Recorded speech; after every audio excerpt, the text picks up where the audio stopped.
Can you show us your football skills and maybe make a mini montage? Here's a clip.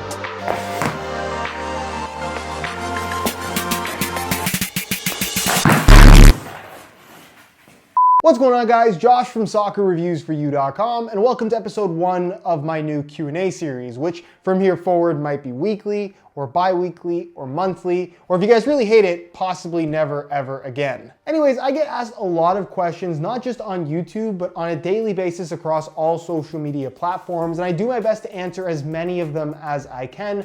Unfortunately, I can't get to every single one. There's just not enough time in the day. So for that reason, a Q&A series I figured was appropriate, where you guys get to ask your questions and I answer them in video form. If you guys think this is a cool idea and would like to see it continue as a series on the channel, don't forget to support this video with a like. That lets me know you want to see more. If you have any questions of your own for me to answer in the next Q&A video, I'll be pulling questions for that video from the comment section of this video. So any questions, leave it down below in the comment section. With that being said, let's get right into it. Have you ever liked a boot that everybody else hated? I guess the one shoe that pops in my head would be the Adidas Predator X, which is a Predator in the series that I've talked about on the channel before as kind of being partially responsible for killing the Predator line, because I would say that's the first one where they made too many changes and people just didn't like the shoe in general, both in terms of feel, fit, performance characteristics, as well as just the way that they looked. A lot of people thought it was an ugly shoe. It's the first one where they got away from the fold over flap tongue, but I personally really liked that shoe at the time growing up. So I guess that would be probably the one that pops in my head. For me, I think it's actually more instances of me disliking shoes that people really like rather than liking shoes that most people didn't like, if that makes any sense.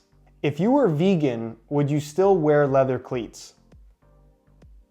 Let me start off by saying that I don't think that I could really ever be a true vegan. It's just something that my diet would not necessarily allow for, and I just don't think I could do it straight up. And if I am to answer this question, I would say that I guess it would depend on how hardcore of a vegan I actually was. Obviously, if I was really hardcore, then absolutely not, I wouldn't wear leather shoes. However, the vegans that I do actually know in real life, none of them are soccer players or anything like that, but they're not really that hardcore to where they don't wear leather shoes or they don't have leather products of some sort. I think they avoid it to a certain extent, but if something they really like happens to be made out of a natural leather material, as far as I know, they still buy it, they still own it, they still wear it.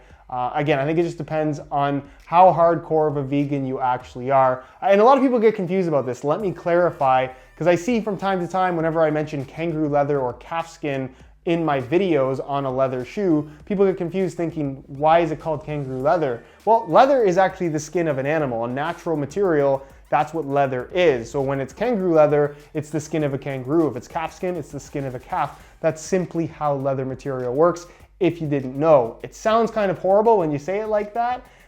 And I guess to a certain extent, yeah, I am a little bit upset about them killing animals to make shoes or whatever product it might be. However, kangaroo leather shoes are really, really good. Do you buy all the cleats that you have, or do they send them to you? If they do send them to you, what is the process? Do they contact you? And how do they contact you? By email, message, call? What do they say to you? That's a it's an open-ended question. And I think I've made a video on this before. I'll leave a little pop-up on screen. You can go ahead and watch it. I'll answer this question in more detail. But in general, some stuff gets sent to me, some stuff does not get sent to me. It really just depends. And if you're wondering about starting up, because that's why I assume you're asking that question, when I first started this whole thing, and I believe I explained it in the video that I mentioned, I was basically buying everything myself. Nobody is going to provide you with stuff for free to start reviewing. You have to buy the product yourself, establish yourself as somewhat of a credible reviewer with some kind of a following, and really have something to offer to a company who's going to be sending you their product to review, rather than just saying, hey, you're gonna be my first review, I have no following, send me something for free.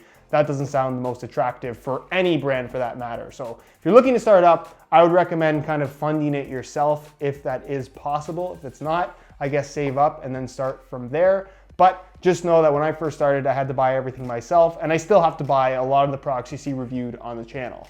What is your favorite team in any league? I'm pretty sure that I've answered this question before on the channel, although it's probably been a long time since I last answered it, and a lot of you guys are new. I guess if I had to pick a favorite team, growing up, honestly, I didn't really have a favorite team. I just had favorite players, and then I would kind of follow those teams. And I'm still kind of this way today, where I've never been a die-hard fan of a particular team. Are there teams that I like more than others? Absolutely, but I'm never somebody who goes to a sports event or watches a game on TV and is like super upset if the team that I like loses. I kind of just watch the game and I'm fairly indifferent about everything. Although, if I had a favorite, it would be Arsenal. And that's just because growing up, I was a huge Thierry Henry fan. Thierry Henry, obviously an Arsenal legend. So if I had to pick a favorite team right now, Arsenal would be that team. What cleats are you looking forward to in 2018? Personally, I'd say I'm pretty excited about Adidas possibly doing something new for the World Cup. I guess the World Cup is really going to be what's exciting this year, because you know you're going to get something new from Adidas and you know you're going to get something new from Nike, possibly multiple different models. So I think I'm really curious to see what Nike's going to do with the Mercurial series. I'm curious to see if Adidas is going to do anything in regards to evolving the Predator line. I would love to see a Predator with a knitted upper and the return of some kind of a rubberized striking element. I think that's something that would be really cool, because I think the Predator 18.1, despite not being a true Predator in the eyes of most people, including myself, it is actually a legitimately very good product. I think it's the best knitted upper we've ever seen from the Adidas brand. So if they could incorporate some kind of fairly low profile rubberized striking element, just to add some grip to the upper, both when striking as well as dribbling, I think that's something that would be really cool and I would get really excited about. So if there's one thing in particular, I'd love to see the return of some kind of classic Predator in terms of a shoe having rubberized striking elements. Is it gonna happen? Probably not, but that's what I'm looking forward to. I'm also pretty interested in trying out that new low-cut Puma Future 18.1. I think that looks pretty cool as well. Which footballer that doesn't have one do you think deserves their own signature boots? I think this is an interesting question because for the most part, I would say that the guys that deserve signature models actually have them already. And I'm going to include guys like Paul Pogba as an example, who doesn't have a readily available signature model, but he gets some limited stuff from time to time. I think the tricky part about picking a signature athlete is you have to have a guy who has a lot of marketing power behind him, and I think actually cares about the design of the shoe. I think that ultimately is what makes for a more successful signature line. If you look at Cristiano Ronaldo's line versus Messi's signature line, and this is not a Messi versus Ronaldo debate, but I think Ronaldo is a guy who cares very much about what his shoes look like, and you can definitely tell that he's a bigger part of the storytelling and the colorway and design aspect of a lot of his signature shoes, where you look at a guy like Messi, and you can definitely tell that he's basically told Adidas, make him a signature model, he's gonna wear it, but he doesn't really care all that much about what the final product ends up being, what it looks like, because he just seems like the type of guy to me that just wants to wear the same shoe all the time. He doesn't really care too much.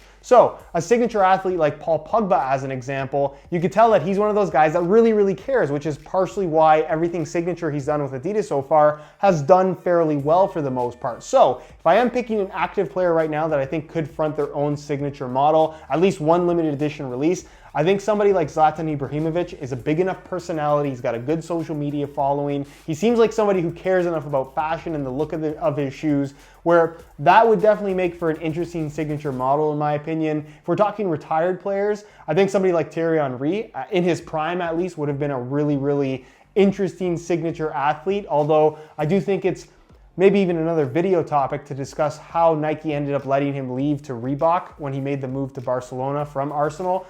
That's always something that was confusing to me, but obviously Reebok must have offered him a ton of money or something like that. But I think if we're talking signature athletes out of active players right now, I think Zlatan Ibrahimovic, even though he's towards the end of his career now, I think he'd make a really cool signature shoe if he was involved in the design process. What is your signature move? By signature move, I assume you're asking about kind of my playing style in terms of actually playing this game that I'm always talking about here. Honestly, I'm not a really flashy player. Some of you guys have maybe seen my playtest videos where I'm kind of just messing around, dribbling the ball and stuff like that. But honestly, for me to do a step over in a game, I can think of like 4 or 5 instances when I've ever done that.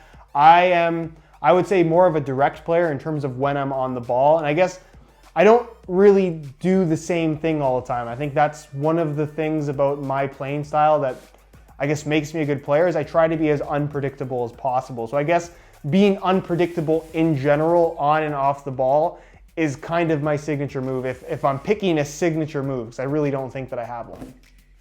If you were able to use one boot only for the whole of this year, what would it be?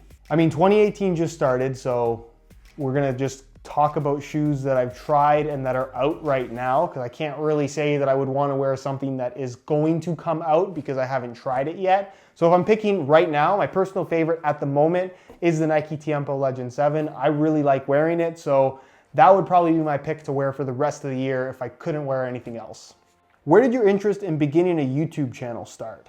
I get this question a lot because a lot of people do wonder why I go through so much trouble to make these videos and really what's the motivation for it in the first place. And I can tell you that the main reason why I started this up in the first place is because I went online as a soccer cleat enthusiast and could not find reviews of the latest products that I thought were helpful. And that's really my goal here. That's partially why I answer as many questions as I can on this YouTube channel, even on older videos, is because I'm trying to be as helpful as possible. Because in the age of online shopping, most people do not have the luxury of going to a local soccer store to try on all the latest and greatest cleats. They have to go online, do some research, and figure out what's going to be best for them based on the information that's out there. And at the time when I first started this thing, nobody was doing video reviews of soccer cleats or soccer equipment in general. So I was one of the first, if not the first guy to start doing that. And then you have to consider that the written reviews that were out there were pretty much all just marketing spiel. It was nothing to do with actual, I wore the shoes and they felt like this. It was like, this is a mercurial and it's gonna make you faster and it's gonna make you do this and it's gonna make you do that. And none of that is actually true. I knew that from the start. So I figured, hey, let me start this up. Let me start making reviews. And at first it was literally just to be helpful, kind of a hobby on the side. It gave me an excuse, realistically, to start buying more soccer shoes with the money that I was making working at my local soccer store. And it turned into something much bigger than that. Didn't anticipate it from the start, but I'm glad it turned into this. And that was really my motivation. I wanted to make reviews that were actually helpful, where I went over all the details and gave you a really good idea of what you were getting into prior to making your purchase, rather than just reading the tech specs, which you can do on any online retailer's website, which at the time were the only reviews out there. So that's the motivation. What old boots would you like to see get resurrected, but with new tech? Example, Predator 18.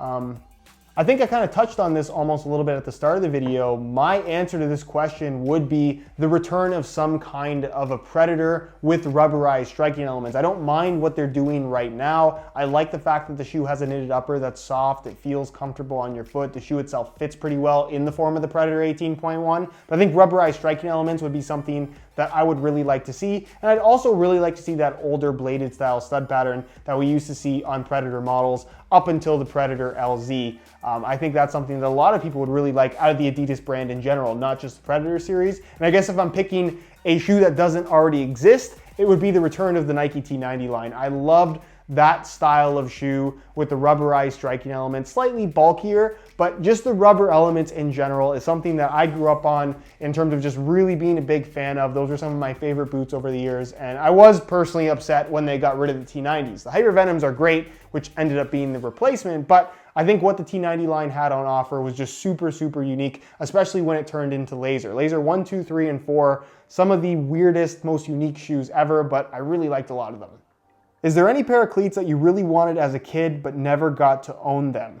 There is actually, and that particular cleat is a shoe that I did have the opportunity of buying, but I decided not to buy them. It was the Mercurial SL, so the full carbon fiber version of the Mercurial. It was limited to like, I want to say it was 2008, maybe it was 2006 pairs, and I'm still kind of looking to find a pair at some point in time in new condition. The reason why I didn't end up buying it, I guess there's two reasons. One, it was really expensive. I don't remember if the retail was $300 or $400. However, they were really, really expensive. And because the upper actually was woven out of carbon fiber, I saw pictures of people who had actually worn them, and all the carbon fiber would kind of just like tear up, and the shoes ended up looking pretty terrible once you actually wore them. It was one of those shoes that was more of a concept, kind of like the Nike GS to a certain extent, where it was a cool idea, but not necessarily something that was really meant to be worn. I think Cristiano Ronaldo and Didier Drogba wore them for one game in the Champions League final. Maybe it was a semi-final.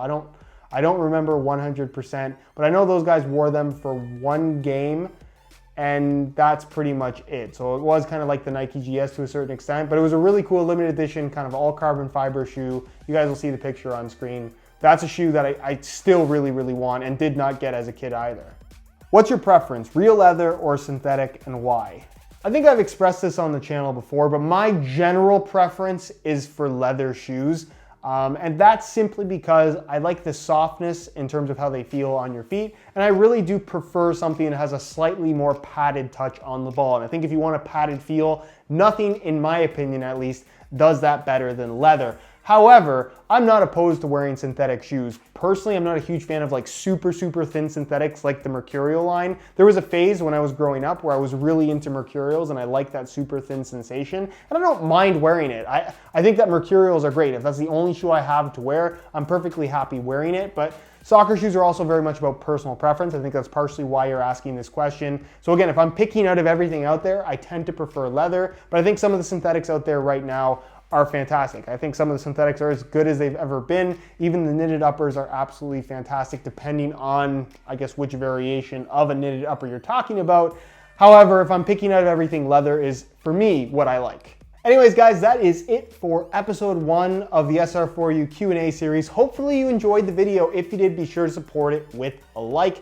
If you want to see more, let me know down below in the comments how frequent you guys would like to see this. This is something that I can realistically do on a weekly basis, maybe every 2 weeks. Again, it just depends on what your suggestions are down below in the comments. And if you do want to see another episode, feel free to leave your questions for that next episode down below in the comments of this video, because I'll be pulling questions for that video from the comment section of this one. Other than that, subscribe if you haven't already for daily videos on all the latest and greatest soccer gear. You can find all my social media information linked down below in the description as well, so follow me there if you don't already. Thank you so much for watching, and we'll see you in the next one.